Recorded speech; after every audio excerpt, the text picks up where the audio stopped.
I was very hesitant to tell people what happened because obviously there's a massive stigma around it and people ultimately victim blame. They're like, were you asking for it? What were you wearing? Were you drunk? I told one person who was close to me at the time and he basically insinuated it was my fault. He said that the two things go hand in hand and I was taken aback. I was like, and that's why people don't want to speak up about it. It's grim. Women and men across the UK tomorrow are standing up to spiking, an issue which has become more prevalent in recent weeks after reports of people being injected in clubs as well as having their drinks tampered with more. According to DrinkAware, anyone who spikes a drink with the intention of making someone vulnerable to assault, rape or robbery can face serious criminal charges. But just how seriously are these cases taken? And are women in particular really in a position to speak out? For Derby student Bella Clare, the campaign is especially important to her.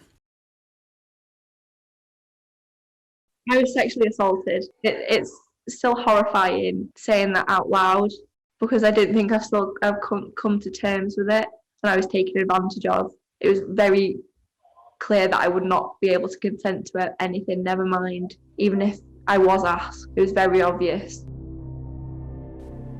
Bella was assaulted on holiday and knows firsthand how it feels to be taken advantage of.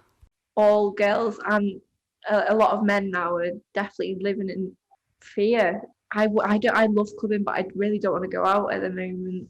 Like, so I don't want to go out before something's done or changed, you know.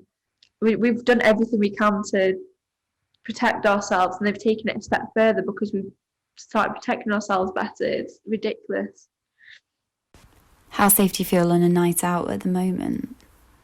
I'm absolutely terrified of it happening. My mum's terrified of it happening to me, and rightly so. But what can you do with these injections now?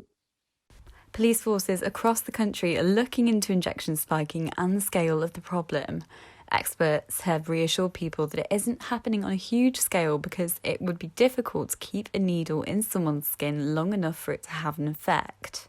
But the reports have still caused a lot of concern among young people who are unclear on what they should be doing and how they can protect themselves.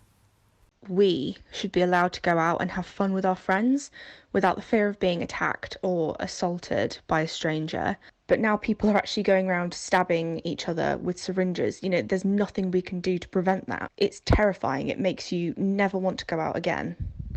Recent graduate Ruth Croft from Derby had a friend who was spiked on a night out at university. She's seen exactly what kind of lengths people will go to spike someone without them knowing. We were still in the club when we noticed, because she just seemed suddenly really, really drunk. Her eyes were rolling back into her head and she couldn't talk to us. She said afterwards that she wanted to talk to us and she was trying to tell us that something was wrong, but she couldn't get the words out. This guy had actually passed her whatever it was by kissing her. It wasn't like he put it in her drink or anything, and I think that was what made the situation even more scary, if possible, because it was like, you know, she was just doing what a lot of people do on a normal night out. It was obviously really scary because we were completely new to this city and we didn't know what to do in that situation. It was something I'd never had to deal with in person before. But we took her to A&E and she was completely fine in the end. But I do know that it affected her pretty deeply afterwards. Campaigners have decided enough is enough and are rallying together for what's being dubbed as the Big Night In. They're aiming to send a message that none of this is okay.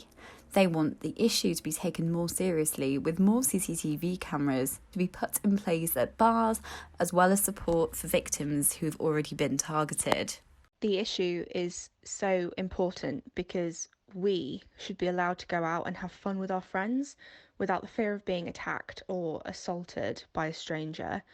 And if boycotting these club nights raises enough awareness, then maybe clubs will decide to operate a stricter door policy where they will check every bag and jacket a lot more thoroughly, or use metal detectors, or just something that is better than our current security.